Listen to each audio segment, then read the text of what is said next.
It's a real privilege and an honour to have you here today, particularly on a Friday afternoon. I'm running this series of events this week for two reasons, really. One is to help to educate people about mental fitness and how you can build mental resilience in this really chaotic, stressful world that we live in. I think it's a really important tool. And also it's Mental Health Awareness Week this week. And this event, I am donating £1 for every person that comes to any of the sessions this week to West Kent Mind, which is a charity that I support locally, and also have done a few events with this week for Mental Health Awareness Week. So thank you for joining me. I'm going to share some slides with you, if I can get the right screen up. Can you see the screen okay? Yeah. Yeah, perfect. So I'll start by just giving you an idea of who I am and how I came to be here. I won't take too long on that, but I'm here today as a mindset and mindfulness coach. And this is something that not a career that I set out to have, but that the threads of life have pulled me towards. And I'm really happy and I love this role. But I also wear many other hats, and I suspect that all of you listening wear many hats in your lives. I'm a mum, I'm a daughter, a wife, a friend, a cook, a sister. I'm creative, I'm analytical. There are so many different labels and roles that I play. And whilst this is great, it can also cause incredible overwhelm. We can't be all things to all people. And what ends up happening when we do that is that we find ourselves really stressed and burnt out. And this is one of the reasons why we can experience poor mental health. So this, I suspect that we all have days where life feels hard. I suspect that ultimately, deep down inside, we all want to have some sort of peace in this chaotic world that we're living in. And for those of you that have a career alongside being your hat of being who you are, wouldn't it be nice to be working in an environment where you were performing at your best, your team were doing the same, and the result of that was that there was better retention, that there was less conflict, more productivity, everybody got on, the ideas and the strategies you had were creative and innovative and were pivoting with the circumstances that you found yourself in as an organisation. So that's the sort of the benefits or reasons why we can start getting into mental fitness. But I want you to spend a moment as well, because I had a bit of a light bulb moment a few years ago when I was at a funeral and I was listening to the eulogy of the person whose funeral it was. And I sat there thinking, gosh, I wonder what people would say about me at my funeral. And it really struck a chord, because I sat there and I was like, gosh, but I haven't achieved or accomplished anything. Nobody knows what I can do and what my powers are and the difference that I can make in the world. And I think it's a really interesting question to have as a point of reflection. If you were to be in your elder years and you were to be in your wiser elder self that is has a strong mind and is full of health and wisdom, what would that wiser elder self say to you right now about what you're doing? And if you're not doing what that wiser elder self was saying, then there's opportunity to make a change and to do that. So mental fitness is about our capacity to respond to life's challenges with a positive rather than a negative mindset. And as I alluded to just earlier, what happens when we can do that is that we find that we're operating at our peak in terms of performance. We have peace of mind and wellness. and the relationships with all of the people that we interact with whether they're our friends, our family, our colleagues, or even strangers, are positive, healthy interactions that result in healthy relationships. And to me, that feels like something that we should all want to be working on. It's well established now and well known that if we want to have a healthy body through to old age, that we need to work on our physical fitness. And many of us are very happy to go out for a run, to join a gym, to weight lift, to do yoga, to do all these exercises that are good for our physical fitness, but we don't know how to have a strong, resilient mental fitness that will see us through into old age. And I know that with experiencing members of the family that are maybe going through some form of dementia with old age, it feels like a time when the importance of having mental fitness could not be greater.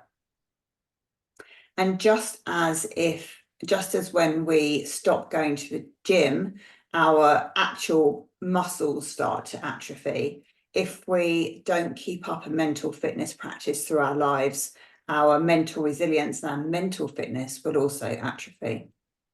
So hopefully that makes sense as to what mental fitness is here. And I just wanted to spend a little bit of time explaining where this concept came from. So it was founded, the program that I offer was founded by Shirzad Chamine, who's based in San Francisco. He was a lecturer at Stanford, and he brought together all the best of neuroscience, cognitive behavioral psychology, positive psychology, and performance science. And I have to say that if I had been ever smart enough or in the right time and place to have come up with a concept that brings together all of these things in this way, I definitely would have done it. And that's why I choose to use this as one of the tools in my toolbox as a coach.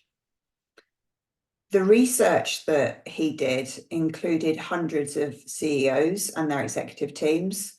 It included Stanford students, world-class athletes, and 500,000 participants from 50 countries all across the world. And he summarized his research into a book called Positive Intelligence that you can buy on Amazon. It's, I think it was published in 2011. So it's slightly out of date, but all of the latest information is also on the Positive Intelligence website. But the principles stay the same. So the research that they did involved the power of factor analysis. And when you do factor analysis, you don't have to understand the mathematics or statistics behind this, but factor analysis discovers the root cause of something, and it results in radically simplifying a whole load of data into something that's very easy to understand. And the perfect analogy for that is if you take the three primary colours and you mix them together, you get thousands of colours. So at the root of every single colour we see is red, blue, and yellow. And that's the same with the research that he did. He looked at all of these people and did research on them and on their mental fitness. And at the centre of that, he came up with that there are three core muscles at the root of mental fitness. And they are the saboteur interceptor, the sage, and self-command. He found that there were only 10 ways that we sabotage ourselves, so that we beliefs we have that hold us back. And he discovered that there are just 5 sage powers. So these are powers that propel us forward and give us that mental fitness. So if I take you through the saboteur interceptors, the first of the saboteurs that we need to learn to intercept if we want to build up mental fitness and resilience is the judge. Now, we all have the judge in us, and I'm sure if I say the judge, you can recognise times in your life where you have felt judgment. And generally speaking, those judgments fall into 3 categories. There's the judge of ourselves, there's the judge of others, and there's the judge of situations or circumstances. So the judge of us, that would be when you say, judge of ourselves, it would be when you say something like, oh, why did I do that? I'm so stupid. Why can't I do this? That's you judging yourself. Judge of others would be when you would say, oh my God, they're so stupid. They're such an idiot. Why can't they do this correctly? And the judge of a situation or circumstance would be when you say, oh, I'm having a bad day because it's raining, or my business is failing because the economy is bad, for example. So I will start by asking you if you can feel free to go off mic, but does the judge resonate with all of you when I describe it like that? Yeah. Yeah. Yeah. Yep. And I assume you can all recognize moments when that judge is there. Yeah, constantly. Yeah, constantly. Yeah, the judge can get pretty noisy. And the trick here is just noticing those moments when there is judgment and not staying in that place of judgment. So he also, in the as a result of the factor analysis, came up with 9 ways that we self-sabotage. Now, these behaviours are formed by when we're under 5, if we're put in a situation that we perceive as a under 5-year-old to be stressful, our fight or flight response mechanism comes into play. And when we're in that situation of fight or flight, we each draw on our unique strengths and abilities to keep us safe in that situation. Now, that situation could be the tiger that is coming at you, or it could be that you can't find your mum in a supermarket. It could be really big or very small, but in those moments, your brain leverages your natural abilities to keep you safe. And what happens as we grow up is the brain doesn't evolve in the same way that we do. So those behaviors become embedded responses to any situation that feels similar. So what ends up happening is that your neural pathways build up and these self-sabotaging behaviors become the default. So when you abuse or overuse these behaviors that come from your natural strengths, they cause you to sabotage, and that sabotage leads to stress or anxiety.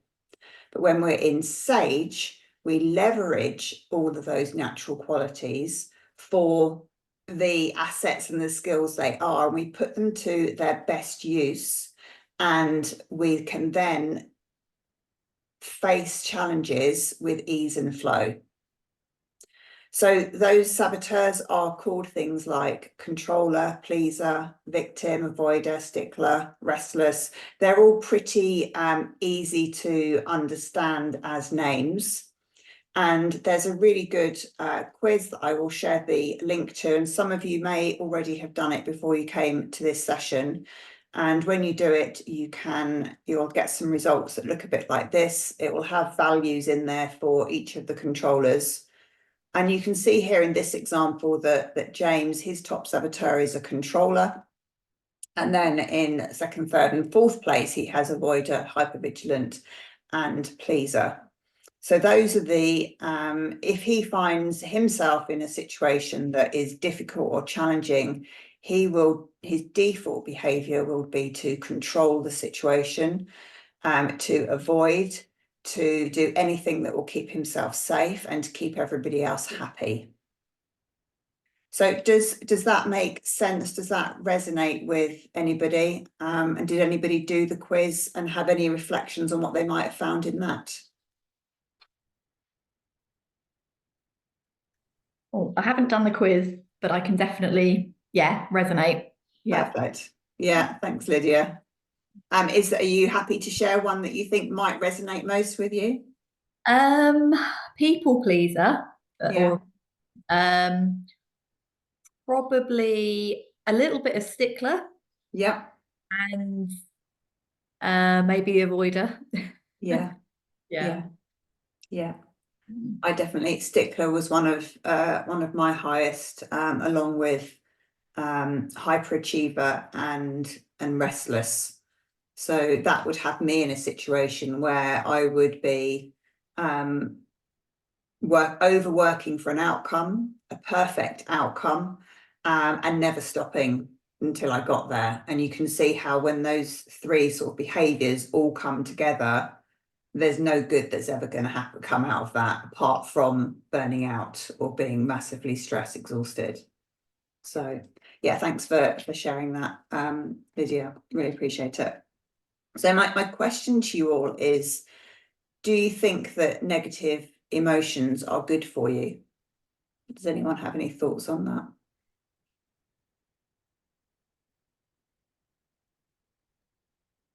Probably now and again, probably a bad thing, but if they're constant throughout your day, then I imagine it's not particularly healthy. Yeah, that's exactly right. So the a really good analogy, and it's one that's really useful to keep to mind, and I really love this image for it because it's quite striking, is, you know, is pain good for you? If you imagine putting your hand on that hot stove and you just think for a moment right now what that would feel like to keep your hand on the hot stove and what the consequences of that would be, it doesn't feel nice. You can imagine the third degree burns you would get. You can imagine trips to A&E, the scarring, the skin grafting, the whole lot. But what we have in our hands is these receptors that, as soon as we feel that we're touching something that is too hot, our instinct is to take our hand away, which I have some nice burn marks here on my hand. So it proves it works because I did that earlier this week. So negative emotions are only helpful for a second as an alert signal. That is what they were designed to be there. But if you stay in negative emotion, it hurts our ability to see clearly, to respond with empathy, curiosity, creativity, or laser focused action. So any period of time that's longer than a few seconds of negative emotion is a form of self-sabotage. So that means that there's that need to build this ability to have an awareness of when you're sabotaging, so you can do something different. And that's what the whole thing about saboteur interceptor is about. Does that make sense? Yeah, does to me. Yes, it does. Wonderful. So if I take us on to the second of the core fitness muscles, is the sage. Now the sage is an amazing place to be. It lives in the region of our brain that's associated with positive emotions, peace and calm, clear-headed focus, creativity, seeing the big picture. And in my head, when I think of being in sage, I see this really wise woman sitting there in the lotus position, just life's just going on around, and they're just like this fountain of wisdom. And that's how I visualize my sage being, for example. And the sage operates from what we call the sage perspective. So the sage perspective is that every outcome or circumstance can be turned into a gift or an opportunity.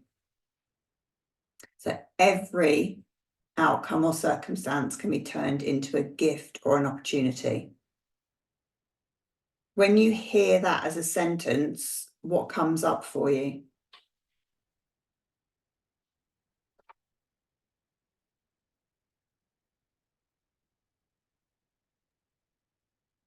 Making everyone think. Do you believe it's possible? Doesn't always feel possible, but yeah. Yeah, I agree with Lydia. Not always in the moment, but when you look back and reflect, you can see how some opportunities can be taken from certain experiences, but it's hard to do in that exact moment. You kind of got to take a step back and reflect and see what might be possible. Yeah, absolutely. And one way of looking at this is which perspective is true. If you have a challenging situation, the voice of your saboteur would be saying this is bad, and the voice of your sage would be saying, well, this is a gift. So which of those perspectives is true? And the answer to that question is whichever one you believe becomes true. Because if you stay in sabotage, you will continue to be in sabotage and you will attract all that negative energy. Whereas if you believe that everything can be turned into a gift, then that's what you will see naturally. You will learn to see those things. So I think it's quite a powerful way of living, of being, of seeing the world. And frankly, if I could choose to be in sage or in saboteur, I would always say I'd want to be in sage. Why would anybody want to be in any form of sabotage? So the third muscle is self-command. So what's important about self-command is that self-command is what allows us to move from this place of being in sabotage into sage. And it's the equivalent of doing the reps with your weights in the gym. It's the little and often doing them that builds up the overall mental fitness and resilience. I'm going to stop sharing my screen for a second if I can find the stop share in Zoom, because they seem to be moving it. Stop sharing. There we go. We're going to do another little exercise now, just so that you can experience what it feels like to have this self-command. We did some PQ reps at the beginning already, so this is going to be a bit more of an embodiment exercise that won't take very long. So again, if you sit nice and comfortably with your feet on the floor, and again, I invite you to lower your gaze or close your eyes, and I want you to bring to mind this really stressful situation. So you're in your car, assuming that you can drive. If you can't drive, imagine you can drive. And you are in a rush to get to a really important meeting or place. You've got to be there on time because you're going to be meeting somebody or picking them up. And it's important to you that you get there. And you get to the top of the road and you see that there's massive traffic jam, there's been an accident, and you can start to feel the stress mounting. So imagine that situation for a moment. Imagine the thoughts that might be running through your head. Oh my God, I'm going to be late. They're not going to know how I am. I can't reach my phone. It's in my bag. What's going on? How long is this going to take? Is there another way? And then notice your body, the sensations you're feeling in your body. Whereabouts are you feeling sensations because you're going to be late? It might be that your heart is racing. It might be that as you're holding the steering wheel, your hands are getting a bit sweaty. Could be that you're sort of getting anxious and moving. So really sort of feel that. Okay, and now I want you to just put that image to one side for a moment and just take a nice deep breath, just like we did at the beginning, a nice inhalation and exhalation. And then again, notice the temperature of the air as it moves past your nostrils on the inhalation. And any difference in temperature as you exhale.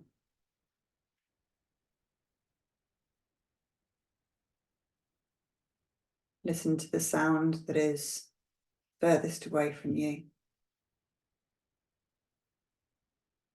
And the sound that is closest to you.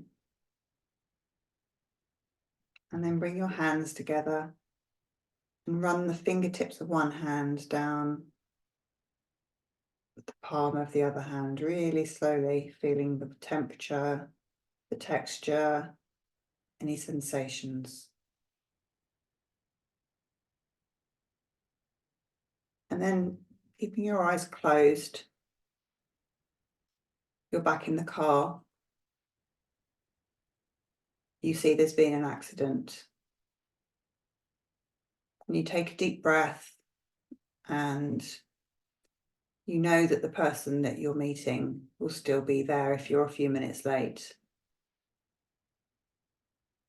And your mind goes to wondering why there might be a delay. And you think, gosh, I hope somebody hasn't hurt themselves. And you have some compassion and kindness for anybody that might have hurt themselves. You say, it's okay, it doesn't matter that I'm going to be a few minutes late. Everything happens just as it's meant to. It's all going to be just fine as it is in this moment. And then notice how you're feeling as you see this situation from the sage perspective. And when you're ready, you can open your eyes. So, can anyone share with me how they found the exercise and what they might have noticed?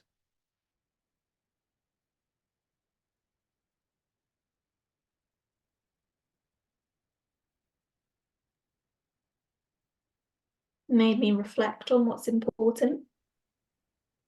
Yeah. So while it might be, at the start you panic or stress, the bigger picture, when you think about it and sort of break it down, is really not the end of the world. Yeah, beautiful. Anyone else? Do you have similar? You can pop it in chat if that's easier as well. So hopefully that is a really good demonstration of the power of being able to shift in just a couple of seconds into the sage perspective. So the beauty of this whole system is that if you're feeling negative emotions, the key is to stop, because that is an indication that you're in saboteur mode. And then you do some peaky reps. They help quieten your saboteurs and they activate your sage. And then from that place, you assume this sage perspective that every problem can be converted into a gift or an opportunity. And then you generate that gift in the moment by using sage powers like empathy, curiosity, creativity, and calm, clear-headed action. So in that particular circumstance, it might come to mind that if you turn around and go the other way, you'll avoid all the traffic. It might be that you're able to just put the handbrake on, find your phone, send a message to say you're going to be late, and answer a couple of emails at the same time. So the question that lots of people ask is it really possible to just shift from saboteur to sage response, even with a tough challenge? And the answer to that question is, it is possible, but the speed and the depth of the shift depends on your mental muscle strength. So when you're first learning these techniques, the example that we used, for example, that might be one that you can shift very quickly. But a bigger event like losing a really important piece of business, or finding out that your house has been broken into, would take a lot more mental muscle strength. So they're what we would call black belt mental fitness. But with continuous practice and laying down these neural pathways that build up this strength, it is possible to build up that mental strength.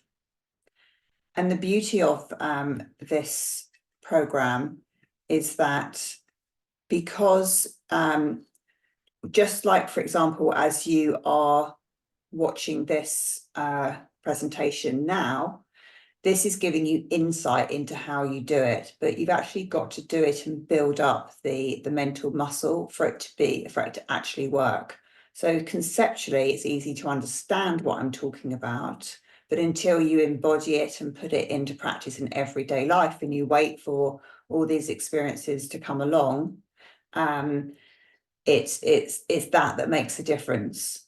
And when you can build up the two, the insight and the mental muscle together, that's when lasting positive change happens, because you've had the time to build up neural pathways that take you down this more sage response mechanism. And success in this sort of program requires intense initial practice. And when we say that, we're talking about 15 minutes a day for 6 to 8 weeks. And that 15 minutes is spread over the whole day into 3 or 4 chunks of time. So it's everybody has time to do this practice, and it's just that little and often that makes the really big difference. And a really good analogy for this is that you can't defeat a gang of 10 bandits by sending in 1 fighter a day for 100 days. If you want to defeat the bandits, you have to go in full guns ahead, or with as many people as you can in that first day to get them, the bandits, gone. So it's the same with building up this mental fitness. It requires that initial intense practice. So the positive intelligence program that I offer, the standard program, which is available on the Positive Intelligence website, is offered just for the 6 to 7 weeks. I extend it out to be 3 months long, because I found that if you can keep up that practice just for a bit longer after that initial intense practice, it then just it builds on the foundations and helps it to become more habitual. In terms of time commitments, there's a 1 hour weekly video to watch that's released at the weekends, that you can view through the app on your phone. All of the daily practices come through on your phone through an app. As I said, it's broken into 3 or 4 sections of a total of 15 minutes a day, so it's very achievable for everybody. There's the Positive Intelligence book that you have access to read or to listen to. And then again, this is an addition from just going and doing the program directly with Positive Intelligence, is that I offer 10 1-hour group coaching sessions that take you through everything that you've learned over from week to week. And what's really important and valuable about having those group coaching sessions is you don't have to discuss the sort of like the intimate details or intricacies of what your experiences have been, but you share the moments of which saboteur might have come up, for example, or what the judge has been saying in this period over the last week. And in sharing just those insights, you learn, because everybody in the group has different saboteurs and different experiences. You're also building on your learnings, and you're also learning more about how you can observe behaviours and sabotage in other people. So they're really valuable, and of course I'm there to help guide and answer questions and make sure everybody is understanding how it all works. So that brings us pretty much to the end. I'm going to stop sharing. I don't know if you can hear my doorbell ringing, but we will ignore that. Let me just get back to the stop share. I will pop in the chat if I can get onto the chat, some links. Hang on, that's not those links. Just bear with me. So there's three links in the chat now. So one of them is to take the quiz, which is, even if you do nothing else, is a fantastic insight into how you self-sabotage. You can share that link with anybody, with your members of your family, see how they sabotage. And it kicks off a series of emails that come from Positive Intelligence that help explain what those results are. But thank you for coming, Lydia. I can see you're going. And then you can also book a free saboteur discovery session with me where you can, we take your individual results and we walk through them. It's not a coaching session. It's just for me to help explain what the findings of that quiz are, because for some people it makes sense and for others it doesn't make sense. So we just explore that together. And then if you want to find out more about the programme and how to join it, then also you can use the same link to book some time with me, and we can go through in more detail how the programme works. So at that point, I'm open to take any questions, thoughts and reflections, and I'd love to hear any takeaways that you have.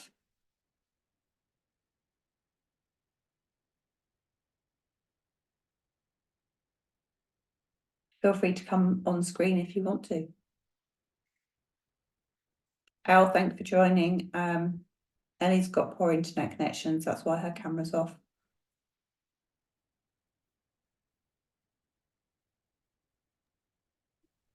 Can you hear me? Yes, I can.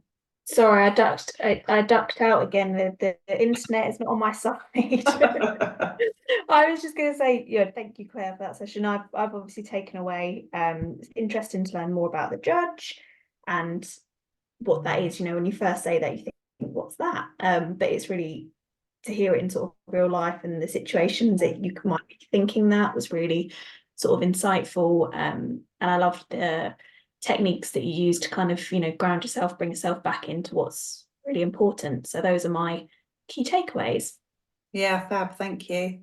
And I think just going back to the judge, one of the things that I personally found since I've been in this whole world of hunting out my judge is that I was very aware of the judge of myself, but and I know that I can be quite harsh on myself, so it's been interesting to quieten that one down and very useful.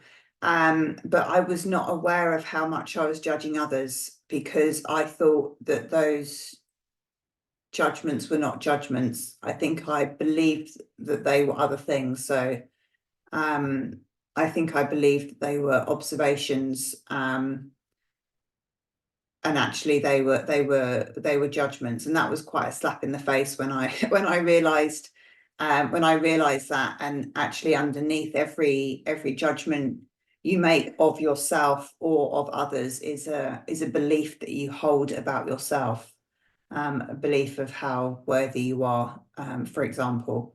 So it's very grounding, and yeah, it just what's the right word? I've forgotten the word. It's just very humbling when you can keep a lid on the judge, for sure. Not a very nice voice, but we all have it. Does anybody else have any other? Did you have anything, Hannah? No. Perfect. Do the quiz, yeah, and just feel free to drop me an email with any thoughts or book a discovery session. They're really great fun to do. So strongly recommend you do that. And always fascinated to hear what people's top saboteurs are. Yeah, and again, there's no reason to. They just are. They come from your strengths, and the key is to focus on what your strengths are, because we all have strengths and we all have a difference and a legacy to leave in the world.